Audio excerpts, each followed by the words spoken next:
I'm in trouble.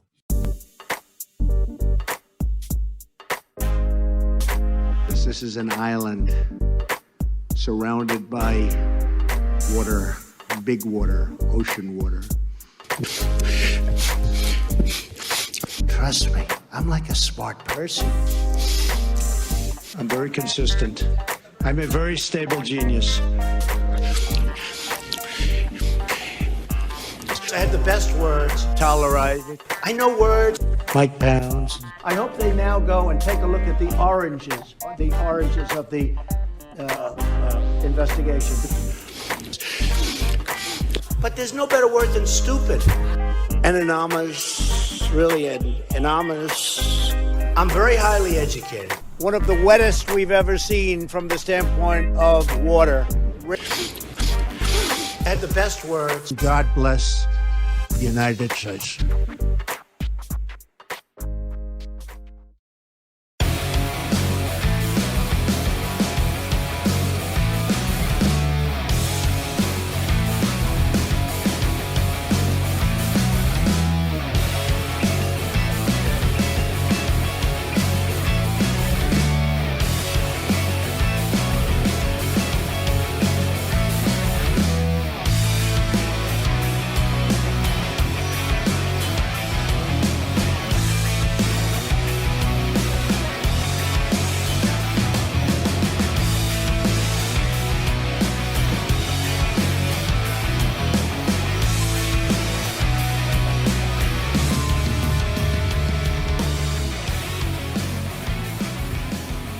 Around the nation, Waldorf Nation, hey everybody, welcome to the show.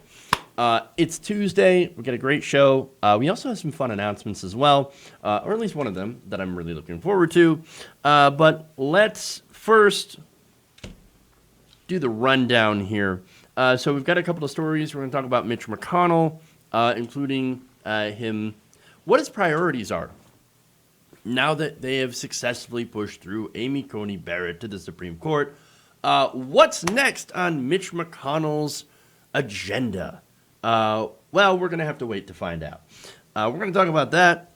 We also have some local newspaper op-eds, at least one of them, including Kentucky residents that are going after Mitch. That's always fun to see.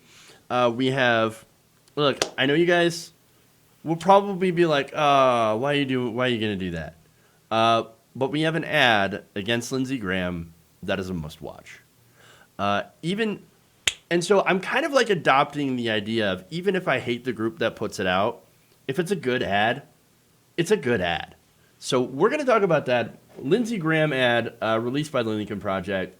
And then, of course, I'm going to talk about why the Lincoln Project is terrible and why we should oppose what they're doing. But also, well, not what they're doing against Republicans, but we should study what they're doing, and we should study how they're doing it and try to figure out ways to fight against it. So it's really kind of an interesting discussion that I want to have, and we'll get to that.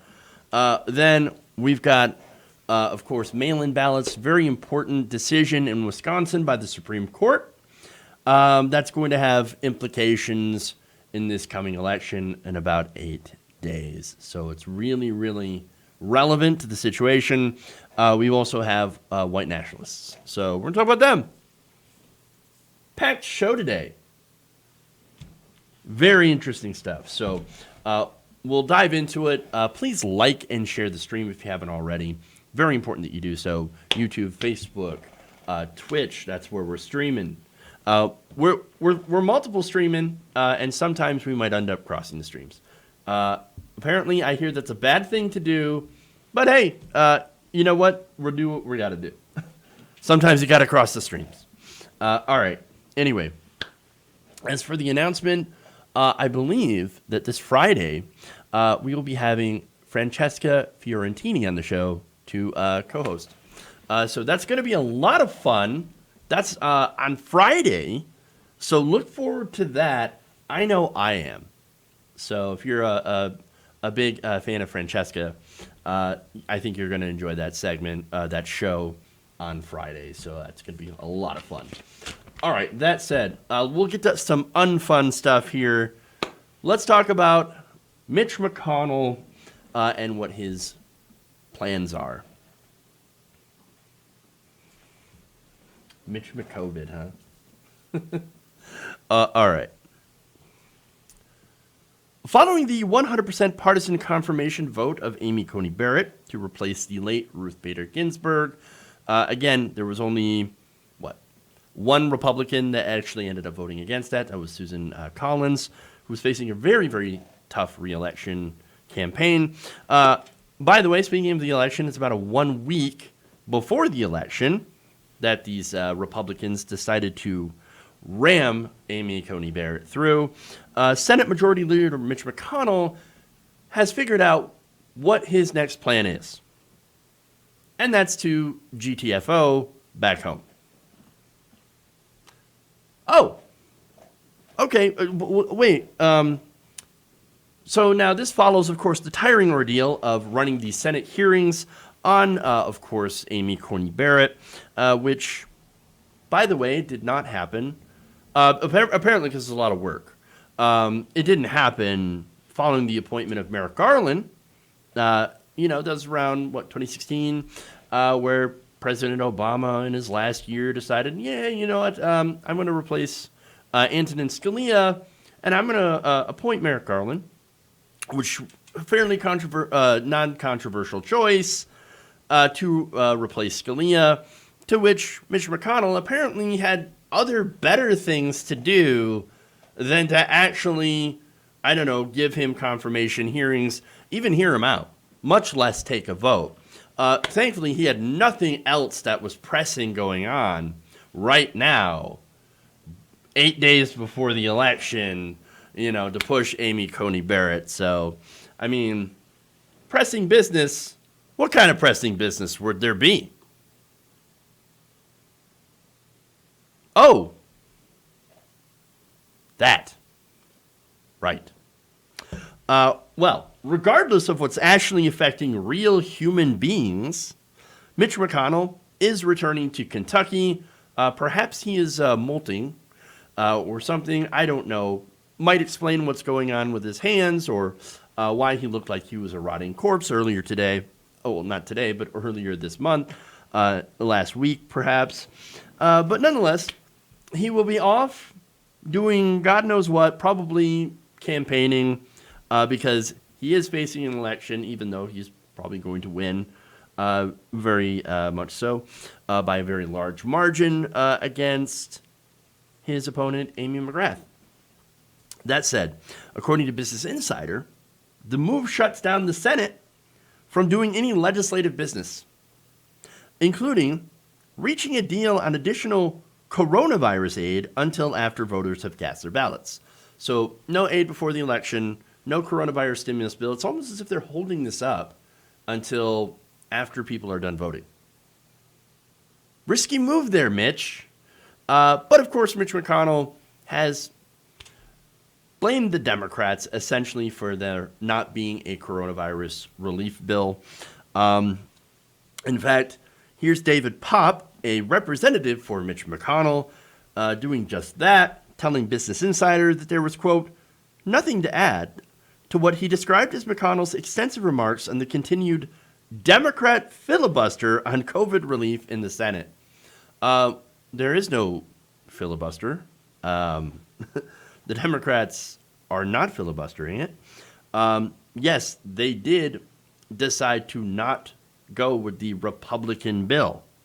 But here's the thing. Can you imagine having the stones of Mitch McConnell? They must be like gigantic, like cantaloupes. To be like, hey, we sat on COVID relief for over 6 months, and the Democrats passed a bill, and we said, you know what, that's too much help for the American people during this time of crisis, during a worldwide pandemic, and so not only are we going to do a ridiculously pathetic counteroffer, but then when they don't take that ridiculous, pathetic counteroffer, we're then going to blame them. The cojones on this guy. You've got to be kidding me. But there it is. And again, look, the Democrats passed the HEROES Act back in May. And they've had discussions at the White House.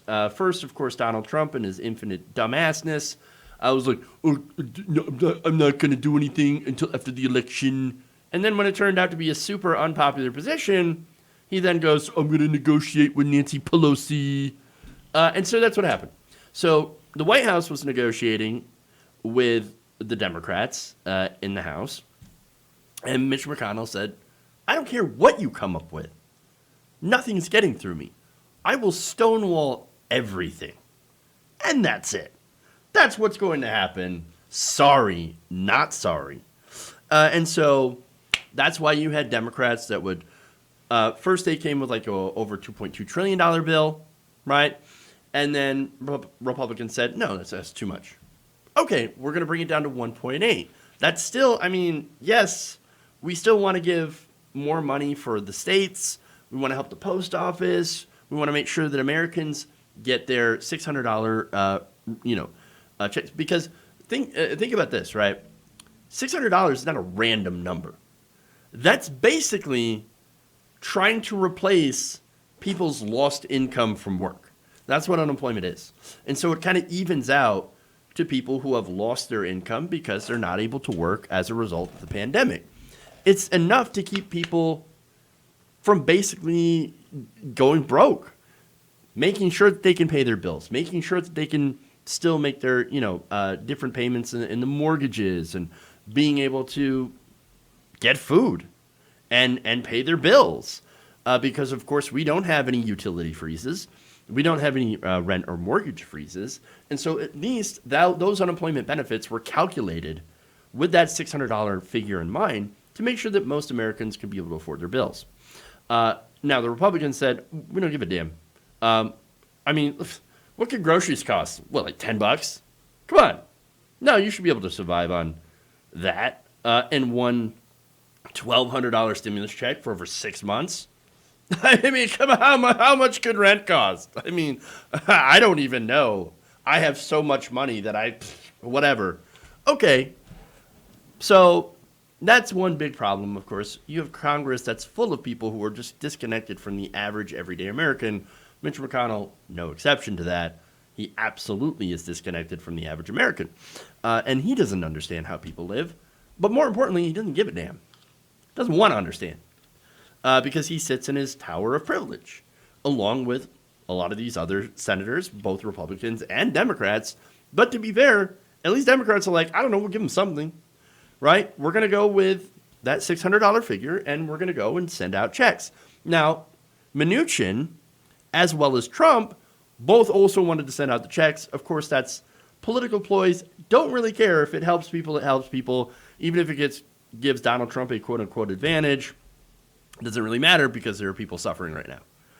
And so that's what I'm going to do.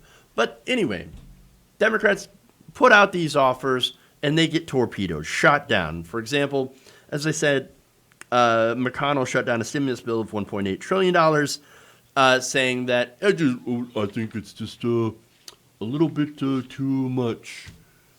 And, we don't want to disincentivize people from working. Well, it's supposed to be Mitch McConnell, but it somehow ended up being Trump. Okay. So that Republican proposal, the counteroffer, was a skinny bill of about $500 billion in aid. And what was that mostly comprised of? Some unemployment benefits, $300, I believe.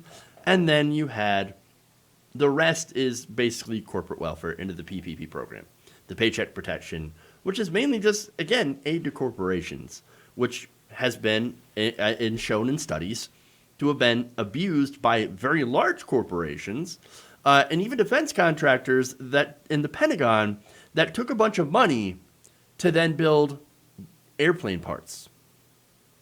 Supposed to be for coronavirus aid. Nope. It wasn't for coronavirus aid. They ended up using that to, of course, pad their pockets. Because, of course. That proposal did not include a $1,200 stimulus check, which isn't enough, never was enough, won't be enough, and anything else. So the Democratic bill would have given money to businesses as well, but again, would have extended that $600 weekly unemployment benefit, given money to states, the post office, checks to Americans, helped shore up food aid. But again, McConnell killed it because he doesn't care about actual American citizens. He doesn't give a goddamn at all. And that's it. Now, as it stands, Americans are doing very, very poorly without this additional aid. I know, it's surprising. It turns out that when you don't send people money during the middle of an economic recession and a pandemic, they tend to suffer and not be able to pay their bills. I know, shocker, right? There was a study that came out recently, and it's more of a no-duh study, but just to show you how you have, for some reason, you have to have studies that come out and show that, like, hey, it turns out 2 + 2 does equal 4 and water is wet. Why don't Republicans seem to get this? Because, for some reason, for them, 2 + 2 somehow equals 6, and water is super dry. Republicans and their alternative facts. But the study that was recently released, and I talked about it on yesterday's show, found that a total of 1.3 million Americans were behind on their rent as a result of course, no coronavirus aid. Had the aid continued, had a new aid package that was like the CARES Act been passed by the Congress and signed by the president, which at some points he's been willing to do, well, only 125,000 people would be behind on their rents right now. And so look, 1.3 versus 125,000, you do the math on that. What a disaster. And by the way, those 1.3 million Americans owe a combined back rent of $7 billion. That is a huge hole in the economy that could have went to businesses to help people, small businesses specifically, who have been just crushed by this pandemic. Big business has been doing fantastic, and that's why McConnell and the rest of the Republicans don't give a goddamn about it. All right. And look, I don't think I have to tell you as well that with all that back rent, once those evictions protections run out at the end of the year, it's going to be an absolute disaster. But again, none of this matters to Mitch McConnell because we see his priority. His priority was to rush through his Supreme Court nominee a month after the death of Ruth Bader Ginsburg. This is the fastest I've ever seen this guy move. Like, I thought turtles were supposed to be slow. This guy, nope, super fast. Immediately replaced her within a month because, and he admitted, by the way, it's been admitted by Republicans that, hey, had we worked on coronavirus relief, we might not have been able to rush through the nomination of Amy Coney Barrett through the courts. And so, through the Senate. And so we're going to prioritize that over COVID relief because we don't care about COVID relief. We don't care about regular human beings. And look, I keep watching these shows, right? And they're like, well, I mean, it's a politically smart decision, and I guess it makes sense in that. Sure, I guess politically, and when it comes to enshrining your own power and all that stuff. But aren't you supposed to be working for regular people? I mean, if anything, this is just another piece of evidence to add onto the mountain of evidence that we have that our representatives don't represent us and never have, never will.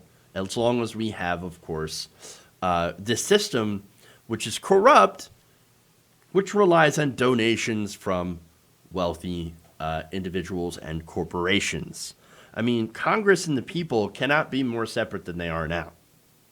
Millions of people are suffering. The Republican Party's only focus is on ensuring their power just in case they lose to Joe Biden. And again, the bad thing about this, well, there's a lot of bad things about this, but you're going to have an impact, a negative impact on a majority of the American people. Because not only do we have COVID to deal with, that's not going away after the election. No, we also have to deal with now eroding workplace protections as a result of Amy Coney Barrett, rollbacks on LGBTQ plus rights, women's rights, the possible overturning of the ACA, Obamacare, and of course, no relief coming for the American people, because what happens if Joe Biden wins the election? And Democrats, still retain, maybe they get in the Senate back, maybe they don't. Maybe they don't get enough of an edge in the Senate to overcome Mitch McConnell and his filibuster, or, any other the procedural things that Mitch McConnell would do. You think he's going to let an aid bill pass by without him trying to fight it? I mean, we would have to have an overwhelming advantage in the Senate and keep the House and the presidency to try to push through a COVID bill.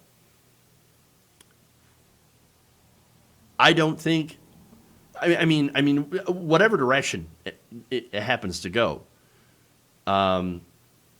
either Democrats retaking the Senate, but, barely, or Republicans staying in control of the Senate. If Joe Biden wins, we're not going to get a relief bill. Now, if Donald Trump wins, we're also probably not going to get a relief bill. And so the American people will just be made to suffer unless there is a massive stock fall off as a result of this, which is probably the only reason that Mitch McConnell had ever in the first place approved and allowed a COVID bill to pass through. Look, we have entered a dark time in American history. And I fear that electoral politics alone, in fact, I don't just fear, I know that electoral politics alone is not going to solve these problems anymore. We are past electoral politics, and we've really got to figure out a way to hold our politicians accountable through direct action, as well as, of course, electoral politics, because it is important, but we've got to do more. And it really disturbs me that there are people who, celebrities and Twitter blue checks, and this is a longer discussion, I think, on something else, but people who think that, no, with a Biden victory, we can go back to brunch. We can just go back to, not worrying about politics. That's not an option. And we need to show people how not an option, how much of an option that is not. So we need to continue fighting and somehow convince everyone else to not fall asleep if Biden wins. Okay. Moving on here, let's dive into another story about Mitch McConnell. I'm not done with the Turtle Man yet.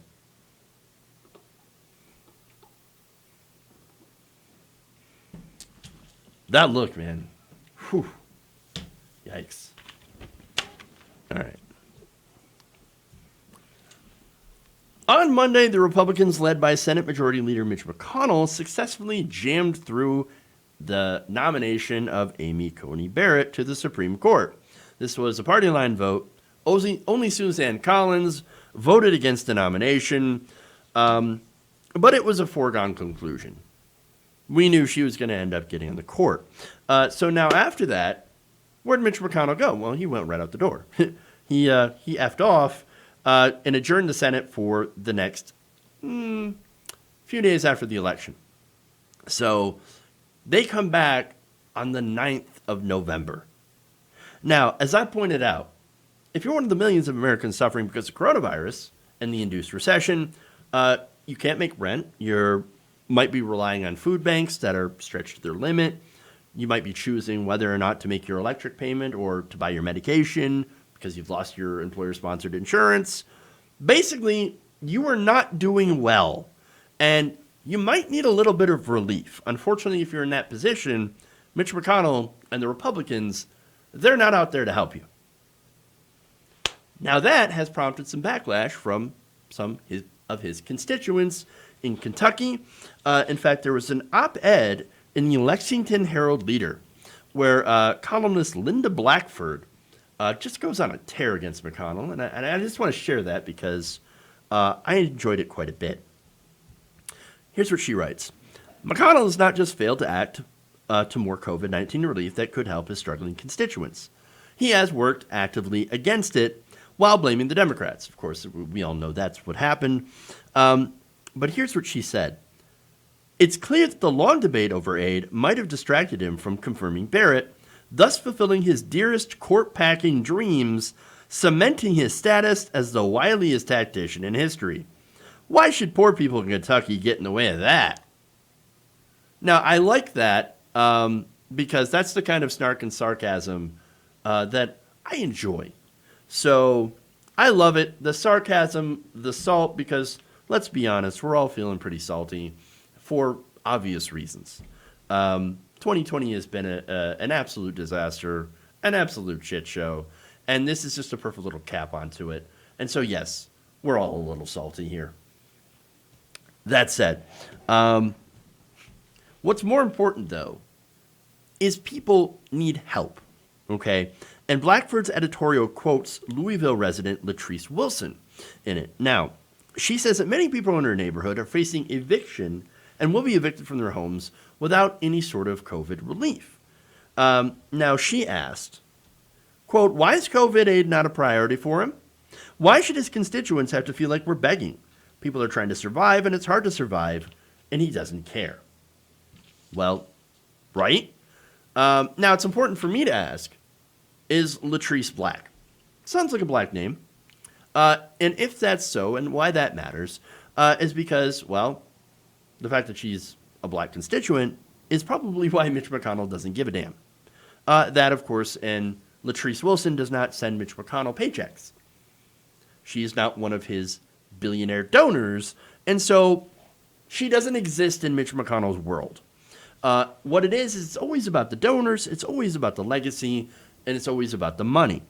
That's what they live for. That is who they serve in this corrupt, dysfunctional system.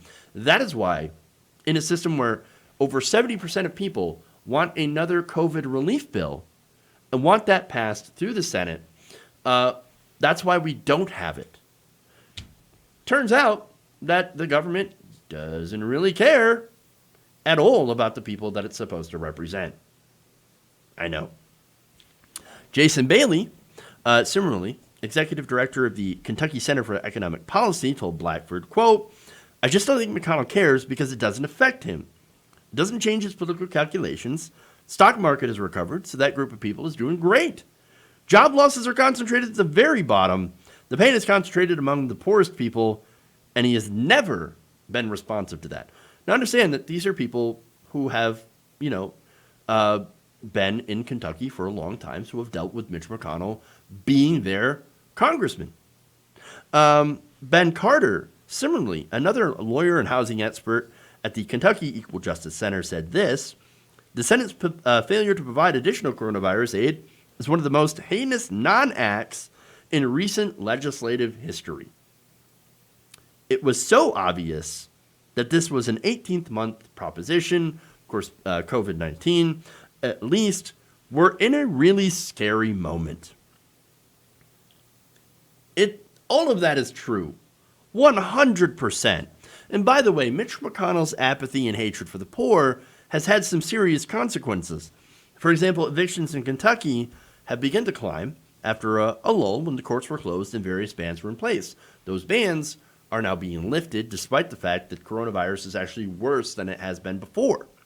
And so not only that, but the people who are affected are the least among us. These are people who rent primarily and are most likely to be laid off from their jobs, most likely to have to report to their workplaces so that they can make ends meet, therefore exposing them to coronavirus. And by the way, they're also, as a result of all of that, more vulnerable to getting coronavirus and ending up in the hospital, losing their jobs, losing their homes, their sources of income, and racking up massive medical bills. You understand why this is a problem. If you don't, you're either an idiot or you're Mitch McConnell, or you just don't care. You see suffering and you say, I don't give a damn, because that's what's happening today. Now, that said, they also don't pay Mitch McConnell, so obviously he's not going to care about them either. As for the writer of this article, I want to end it with her last quote here, and this is salty AF, and again, I agree with it. She said this: Mitch's mission is complete. His constituents' pain, their homelessness, hunger, sickness, is little more than an abstraction. He has answered the first question. He could help them, but he won't. The only other question is why we continue to re-elect him. Well, unfortunately, the answer to that is a little bit more complicated. Amy McGrath is a corporate Democrat. She's not really offering anything substantial. In fact, one of her main ads is Mitch McConnell is getting in the way of Donald Trump. So, Mitch McConnell, he's not pro-Trump enough. Elect me, I'm a pro-Trump Democrat. No. Charles Booker polled better. Still no guarantee of winning because Mitch McConnell is basically entrenched in that seat. But he might have done a little bit better.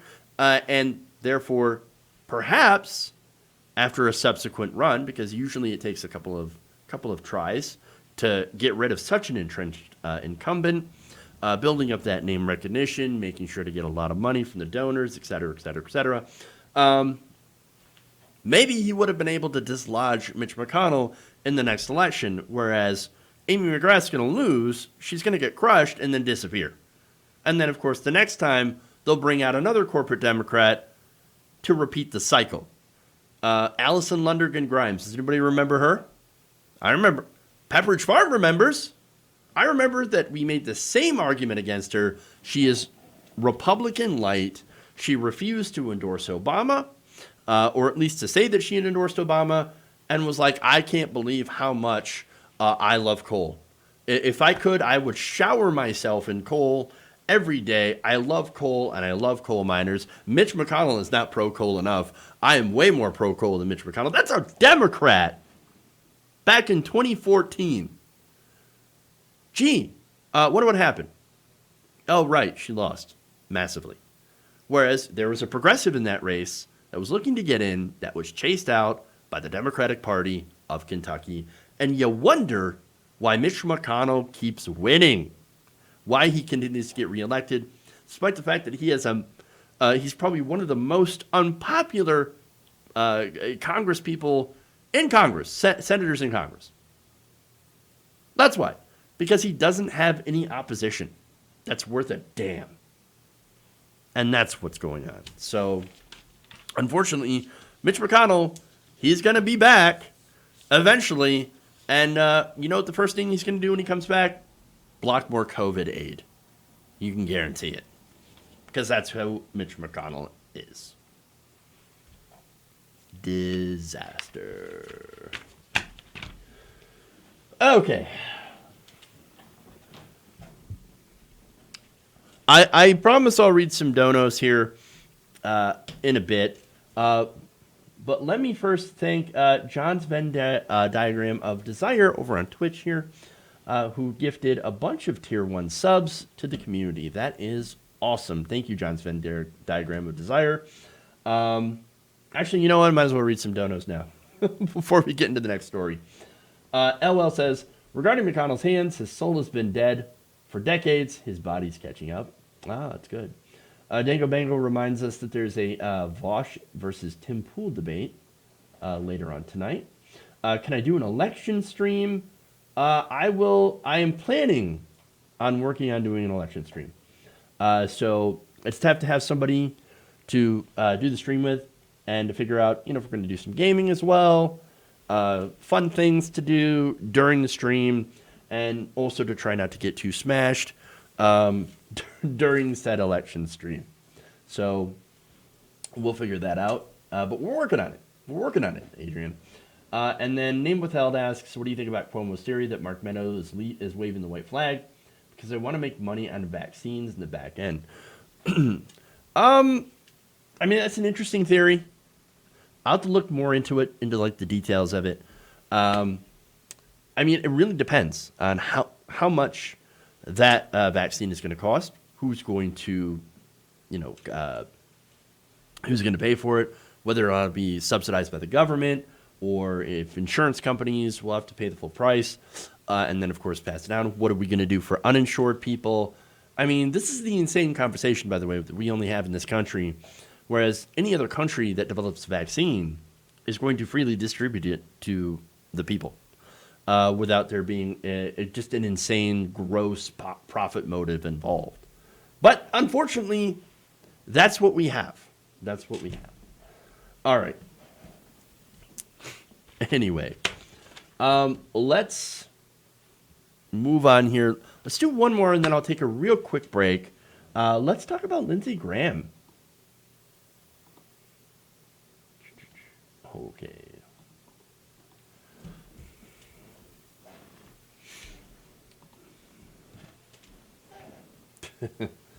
All right.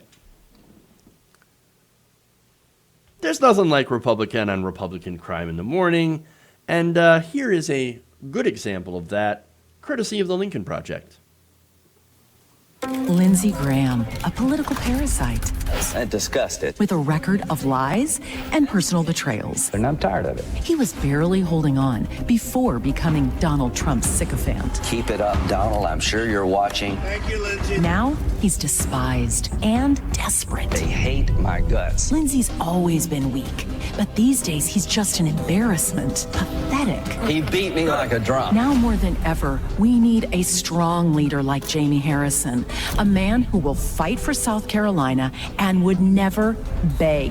Help me, help me, help me. $5 or $10 goes a long way. Somebody who's more than a sniveling, weak crybaby, bereft of dignity, You need to do some self-evaluation. begging to keep his job and political privileges. I don't give a So why are so many South Carolinians walking away from Lindsey Graham? Just look at him. Wouldn't you? Oh, man. Oof. That is... Wow. Okay. That's strong. Damn. So that was the Lincoln Project. So look, Lincoln Project, I'm going to explain why their ads are so good and so tough, right?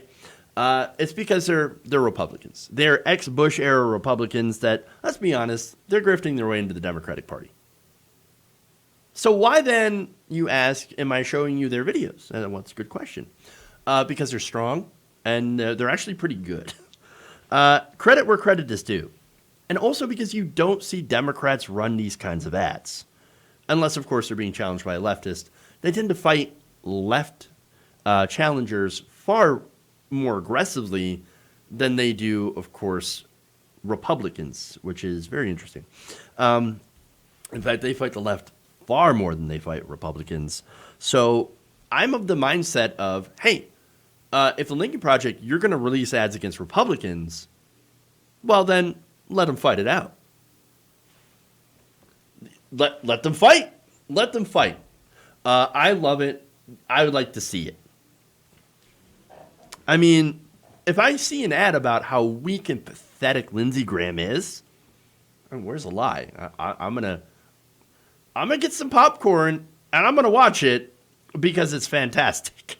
But again, the problem with the Lincoln Project is that they are getting influence inside of the Democratic Party, and these ads are part of the way to do that. Okay, and so let's be fair about that, and let's have a conversation about that, because that's important for the future. Once these specific Republicans are beaten, Donald Trump, Lindsey Graham, et cetera, the pro-Trump Republicans, well, then remember, these guys are still Republicans. These are still a very conservative people. And so right now, yes, they may be grifting for resistance cash, and they're getting a lot of it. They will turn around and they will run these kinds of ads against a leftist. So understand that that's what we're in for.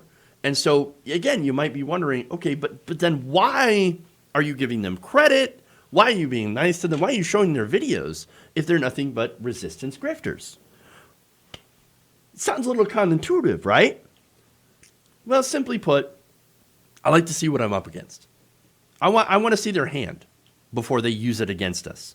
These are exactly the kinds of ads they're going to run against progressives. Of course, they're going to say things like, wow, socialism. It's going to be even worse than, of course, the ads that I see right now against Joe Biden, which are effing ridiculous. Like, who in their right minds would think Joe Biden or Kamala Harris is a socialist? Ridiculous. No, they run away from it. For any leftist, I would like them to lean into that label and be like, yeah, I do believe in some socialism. You like Social Security? You're socialist. You like Medicare? Socialism, right? You like things that help your community? Socialism. How scary is that, helping your community? That's how you defeat that, okay? Again, the whole point is, though, know your enemy, because sooner or later we are going to square off against the Lincoln Project. So now, what doesn't work against the Lincoln Project? How do you not fight them? Well, apparently you don't threaten to sue them. Because apparently somebody's already trying that. And that would be, of course, Ivanka Trump and Jared Kushner. So now the Lincoln Project recently put up some pretty strong billboards involving Jared Kushner and Ivanka. And that's got them a little bit triggered. I want to show you those because, again, very strong. So there's Ivanka Trump right next to the numbers, of course, of people who died from coronavirus. And, of course, those numbers should be on like a counter that continues to count up.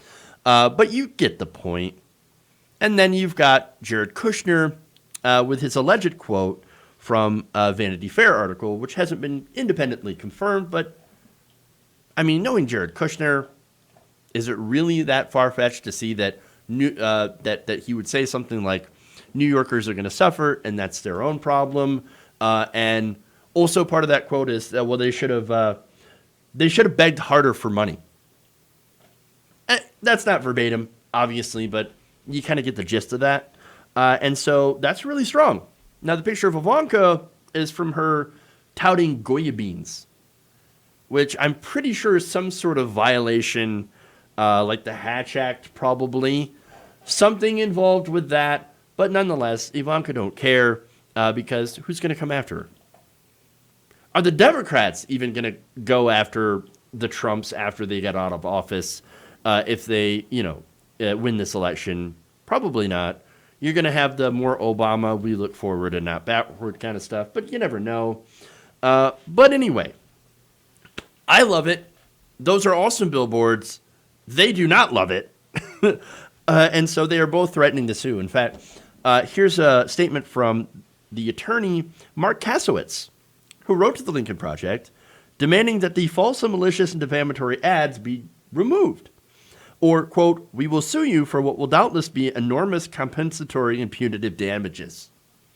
So now, if it were a corporate Democrat that were running those ads, here's what they would do. Oh, my God, I'm so sorry. I'm so sorry. I'm so sorry. I bow down to you. I'm sorry, Republicans, that I've offended you. Oh, my God. I must pull them down. Here's how the Lincoln Project responded. Again, these are Republicans. In a legal response on Saturday night, attorney for the group, Matthew Sanderson, told Kasowitz, quote, please peddle your scare tactics elsewhere. The Lincoln Project will not be intimidated by such empty bluster. Your clients are no longer Upper East Side socialites able to sue at the slightest offense to their personal sensitivities. So they're going hard. Quote, due to a gross act of nepotism, Sanderson wrote, citing Supreme Court precedent and substantial constitutional protections for those to speak out, Trump and Kushner have become public officials for whom Americans have the right to discuss and criticize freely. So basically they're saying, F off. Oh, you want me to take that down? No, not on your life. Not a chance. So now, understand how this goes into strategy. Politics is unfortunately a game. Now, it's a game with very incredibly high stakes. Your life. The lives of millions of people. And so understand that, I don't like to look at it like that, but it is the grand game. It's the grandest game of all. And so in order to get the policies that you want, because understand, I care more about policy than anything else. I want policies that are good for the country. I want Medicare for all. I want a Green New Deal. I want, higher wages, at least, a living wage, but also a thriving wage of like 25, 30 bucks an hour. Okay, that's a thriving wage. I want to win on policy. and I want to help the American people. But in order to do that, you got to play the game. And so the problem is Democrats don't play the game. They don't know how. Oh, okay, maybe they don't. Maybe they do know how. But they only seem to play it against leftists. When it comes to playing against conservatives, they always play the weaker hand. They always play, checkers when the Republicans are playing chess. And so they tend to lose. And they also tend to lose because they're all too worried about civility. That holds them back. We as leftists need to not worry so much about that. Being too civil and not realizing that you have to play politics in order to get your policies, because it's not enough, again, to hold the better position. You have to market that. You have to defend that. Now, we as leftists get a little bit of hubris, I think, because we think, well, look, Medicare for all, it's just better. It's obvious that it's better, and it is. But unfortunately, you have to sell that. You have to market that idea. You've got to know how to play the politics. You've got to know how to win the war on messaging. And unfortunately, the messaging war continues to get won by the Republican Party. And so, yes, you have to be aggressive. You have to be honest. You have to be willing to attack. And you have to ignore the civility politics trap. Now, the other big trap you have to ignore is infighting. And that's another problem we see on the left, is lots and lots of infighting, picking apart each other over microaggressions, over tiny differences. You could go to the Howie Hawkins AOC spat for a good example of that. AOC and Howie Hawkins, I think, agree on 97 to 99% of issues. Howie Hawkins took some shots at AOC because she took his Green New Deal and, quote unquote, watered it down, right? So there are some differences between Howie Hawkins' version of the Green New Deal and AOC's. And so that's important to point out. But the problem is that instead of having a conversation that could be productive on how to further make that idea more palatable to the American people and to sell that idea, Howie Hawkins said, "I can't believe you stole that from me. You're terrible." Well, no, that's ridiculous. Stop doing that. Stop tearing each other apart when you generally, for the most part, agree on policy. And that's what the problem is. And that's ultimately why we lose. What we need to do is to work together to push these policies into the mainstream. And what AOC did is she took the framework, the idea of a Green New Deal, and popularized it, made it so that people would pay attention. And that, Howie Hawkins should be like, that's fantastic. Yes, that is our idea. Thank you so much for pushing it into the mainstream. Now let's have a conversation. Let's talk more about it. Let's do it. Let's do something about this climate change issue, because that's what's important. It feels like some people are just fighting for clout points, and that's really sad to see. We actually should be fighting for the policies, but again, because the left doesn't seem to know politics at all and isn't able to play politics at all, that's why we lose. So the Lincoln Project is a great example of who we're going to have to fight against. They are organized, they are funded by Resistance Cash, and we need to be able to organize to fight against that. We've got to be able to hold our own, or else we're going to continue to fall apart. So it's really important to be able to not tear each other apart, because we have these people to fight against, as well as the rest of the Democratic establishment. Okay. Anyway, I'm going to take a quick break. I can't believe we've only got, we still have 2 stories left to go. And, we're going to try to get through the last stories the best we can, but I really need to get a drink. So we'll come back right after this break. Stay right here, Round the Nation. Like and share the stream, and I will be back very, very soon. Stay right here, Round the Nation.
Bermuda.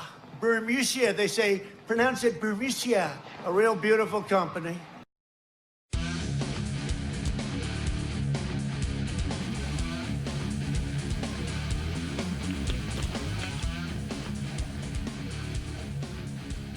Hey everybody, welcome back to the show. Round the Nation right here, Waldorf Nation. Jeff Waldorf here with you. So, I think I've started a firestorm in the comment section with the AOC Howie Hawkins thing, which exactly proves my fucking point. If you are all too busy fighting each other over your goddamn egos, we are never going to win on policy positions. Fucking ever. Proving the goddamn point. All right, there's more here. Jeff James with a great comment saying that sounds like you want to create a real party that sells one platform as a unit after discussing and sorting things out instead of constantly debating each other. Yeah, it's kind of weird. It's almost like I want to win and like do good things. It's funny. It's funny how that happens.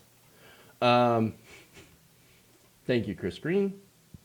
Let's see. Yeah, I cannot, I'm sorry, I can't just agree with, like, the AOC hate. But at the same time, like, okay, is there an issue with Democratic Party taking the Green Party off ballots? Yes, I'm totally against that. I think they should be I think they should be an option on the ballots. I think it's ridiculous when you try to stifle that. Okay? That said, the Green Party is getting 0.5% of the vote. How much of a threat are they? They're not. They're not a threat, and we should have them as allies. We should work together with them. And we should stop. And this is one of the big problems with the Green Party is they tend to like. I don't think Jill Stein really did this as much, but they come up and they punch Democrats who should be their allies. And so why are we too busy punching left, punching each other, when we should be going after the Republicans and we should be going after establishment Democrats? So it's ridiculous. All right, move on. Let's go to what Republicans are doing to us while we fight each other. I'm really harping on this point.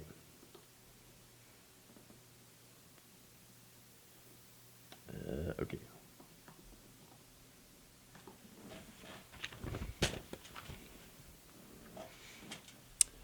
In what is surely a preview of things to come, the Supreme Court has handed the Trump administration a victory on mail-in voting. This comes a week before the election that will be decided a lot by mail-in voting. So now the decision by the highest court in the land effectively bars crucial battleground state of Wisconsin from extending its Election Day deadline for the arrival of absentee ballots amid the pandemic. And, of course, Justice Kavanaugh, who made this concurring opinion, basically echoes falsehoods spread by President Donald Trump. So now, Jay Johnson from Common Dreams writes that the 5-3 decision among ideological lines, with the court's 5 conservatives in the majority, blocked a request by the Wisconsin Democratic Party and voting rights groups to revive a federal judge's ruling from last month that would have allowed mail-in ballots to be counted if postmarked by Election Day and received by November 9th, a 6-day extension of the current deadline of November 3rd at 8 p.m. Now, obviously, that extension would be pretty helpful because we're not only expecting a flood of mail-in ballots, but you've got so many mail-in ballots now that are expected as a result of the pandemic that the United States Postal Service has repeatedly warned that these ballots will likely be late. A good majority of them shall be late. That's a bit of a problem, especially now in Wisconsin, which those late ballots will not be counted anymore. That's a disaster. Now, Wisconsin Republicans appealed the order to allow those ballots to be late by a 6-day grace period, and the U.S. Court of Appeals for the 7th Circuit blocked the ruling earlier this month. But Republicans, in a show of what's to come, took this to the Supreme Court, which again has a conservative supermajority now. That is the 6-3 conservative supermajority. And well, here's the result. We shouldn't be at all surprised. Here's what Kavanaugh wrote. For important reasons, most states, including Wisconsin, require absentee ballots to be received by Election Day, not just mailed by Election Day. Now, again, you have a 6-day grace period as a result of the coronavirus pandemic.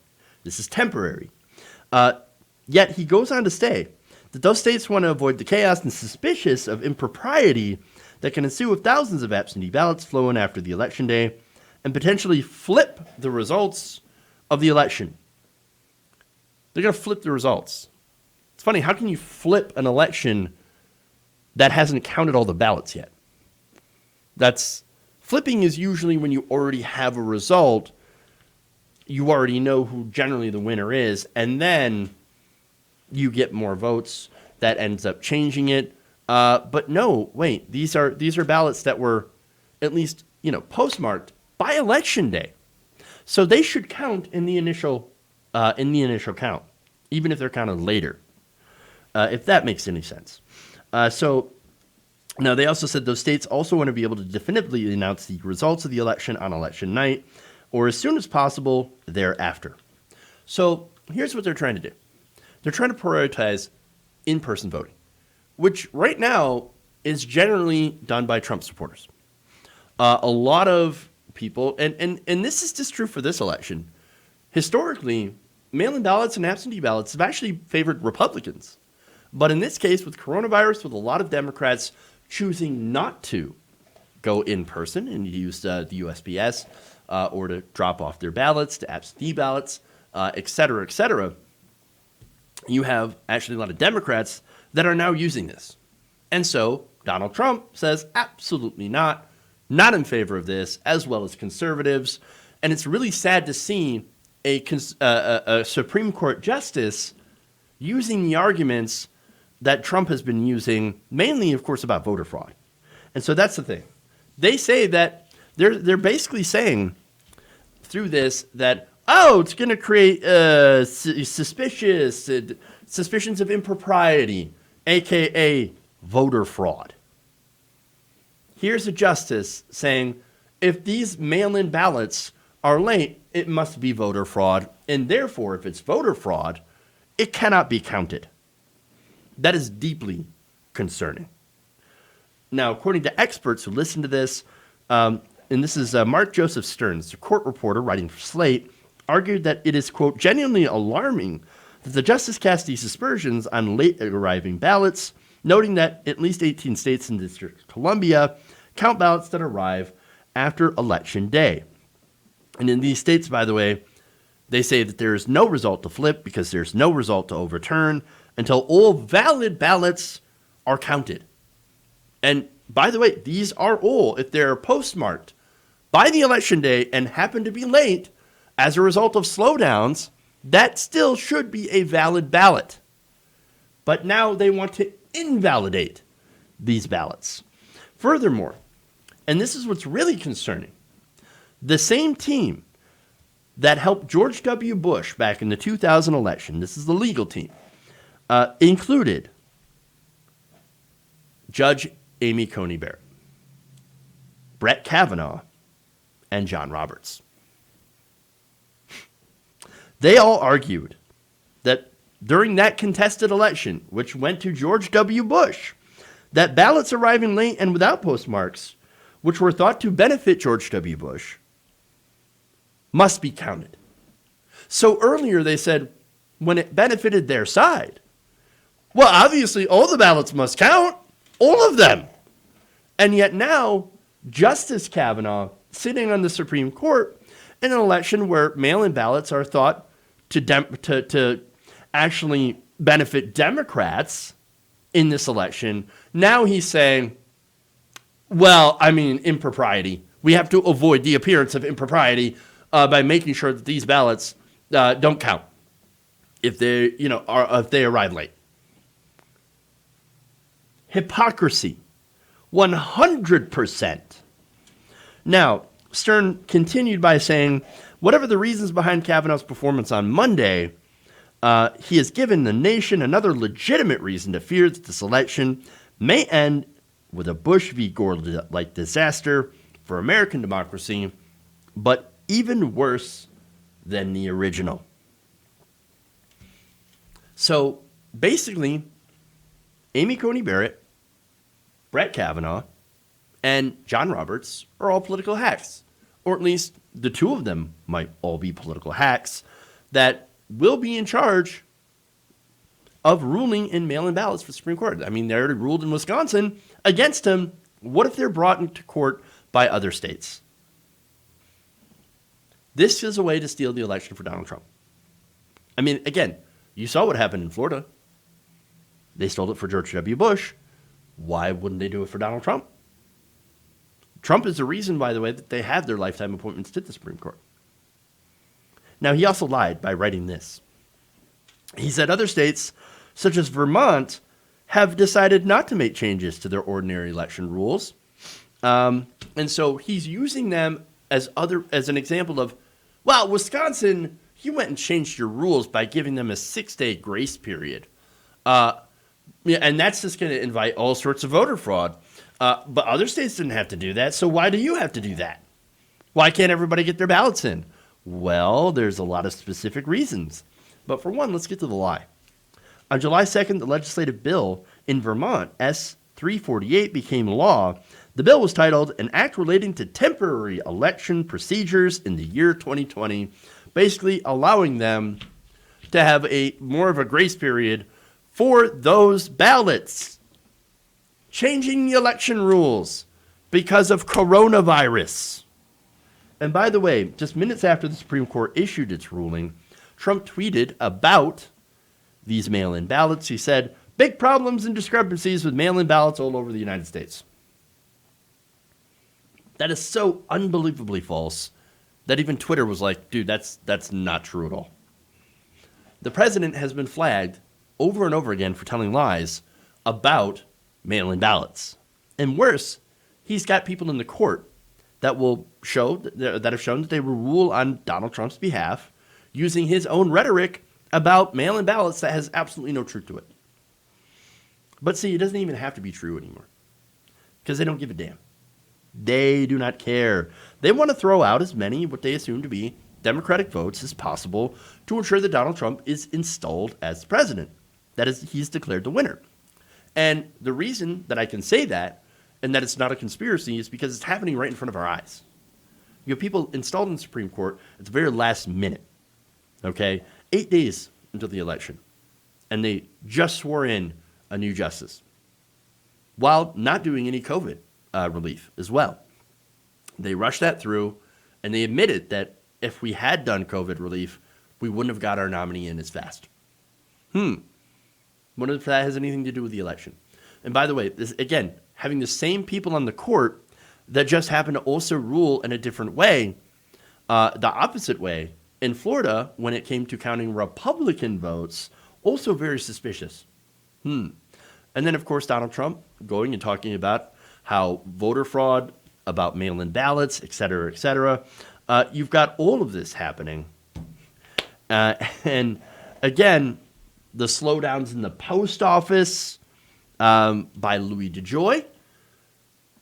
I mean, the post office cannot guarantee those ballots remain here on time or arrive on time where they're supposed to be.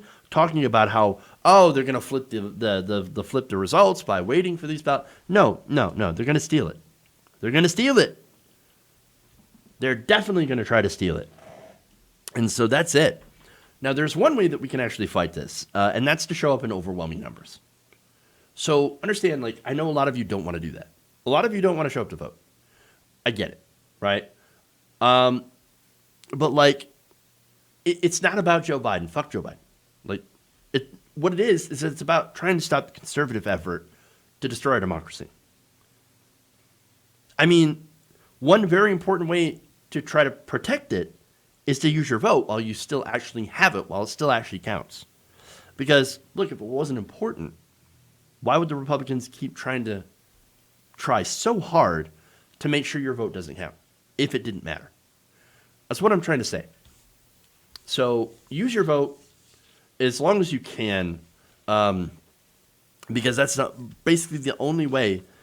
It's got to be a landslide. It's got to be an overwhelming result to defeat these attempts to destroy democracy. All right. I've got to go. So we'll save the white nationalist story for tomorrow, because that's disastrous as well. So hopefully you all had a good show today. If you enjoyed the show, please give us a like and a share. Please subscribe if you haven't already, or follow us on Twitch, or follow us on Facebook, and all those different places as well, where we do constant streaming and all that wonderful stuff. All right, that's it. Thank you, guys. Love you, and remember, change begins with you.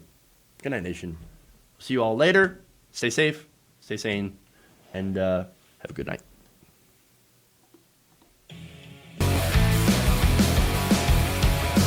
Oh, I'm sorry. Please clap. Wait. You're getting nervous, man.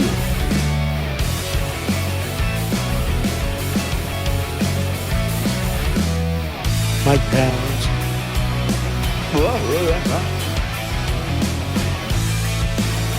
Wet ass keyword. There's some whores in this town.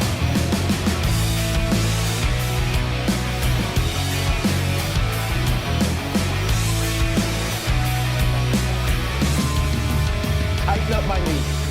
I like my knee tight.